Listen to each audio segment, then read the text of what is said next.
Border पार करके Pakistan occupied Kashmir में क्यों गए Sandeep? You can not go into the PoK. ये हमारी तरफ है और हमारा ही तो है सर। क्या? हमारी तो है। शुरुआती सन 1953 में एक पॉलिटिशियन ने पंडित नेहरू को बार बार पत्र लिखा और पत्र में सवाल किया कि पाकिस्तान द्वारा हड़पे गए कश्मीर के हिस्से को फिर से वापस लाने के लिए सरकार क्या कर रही है।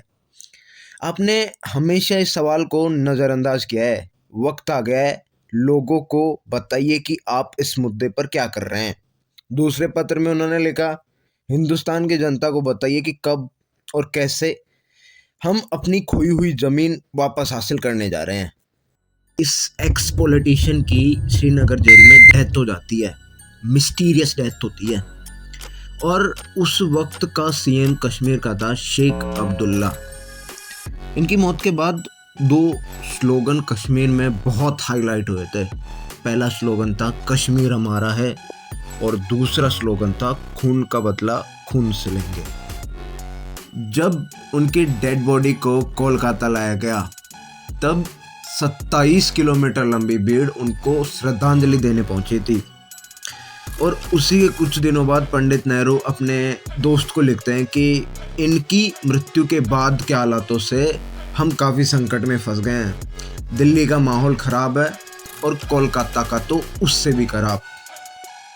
पंडित नेहरू ने इस लीडर की मिस्टीरियस डेथ की इन्वेस्टिगेशन के लिए परमिशन भी नहीं दी थी और ना ही इनकी डेड बॉडी का पोस्टमार्टम हुआ था।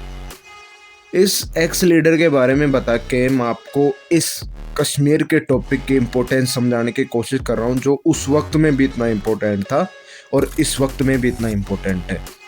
लेकिन ये भी ऑब्वियस है कि ये जो एक्स लीडर है ये अपने आप में ही ऐसा व्यक्ति था जो पंडित नेहरू और शेख अब्दुल्ला का सरदर्द बना हुआ था उस वक्त में।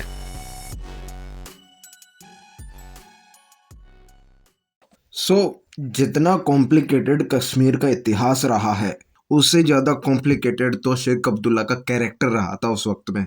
आज़ादी से पहले शेख टू नेशन थ्योरी के अगेंस्ट था और आज़ादी के बाद शेख कश्मीर को स्विट्ज़रलैंड बनाना चाहता था, मतलब कि इंडिपेंडेंट नेशन।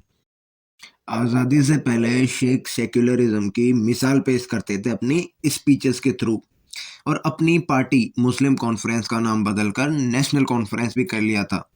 लेकिन आज़ादी के बाद आर्टिकल 370 जैसा कंट्रोवर्शियल और दोनों रिलीजन्स के बीच डिफरेंसेस इंक्रीज कर देने वाला आर्टिकल पास करवा दिया।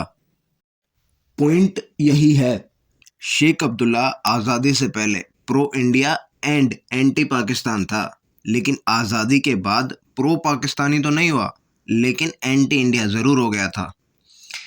अब इसके रीजंस क्या है वो तो आगे ही पता चलेंगे, क्योंकि Kashmir is our main topic and Sheikh Abdullah is sub topic of our main topic.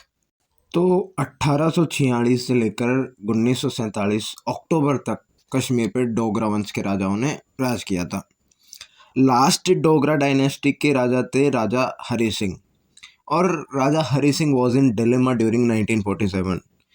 अब दुविधा ये थी कि कश्मीर को पाकिस्तान में इंटीग्रेट करवाए या इंडिया में, या फिर अपना अलग देश बनाए। हरी सिंह के सामने ये तीन पॉसिबिलिटीज़ तो थी, लेकिन इन तीन पॉसिबिलिटीज़ के सामने तीन मेजर प्रॉब्लम भी थी।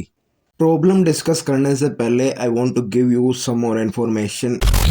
चार प्रिंसली स्टेट्स ऐसी भी थी जो पाकिस्तान में शामिल होना चाहती थी। पहला है राजस्थान का जोधपुर, दूसरा गुजरात का जूनागढ़, तीसरा तेलंगाना का Hyderabad and fourth one obviously are Kashmir.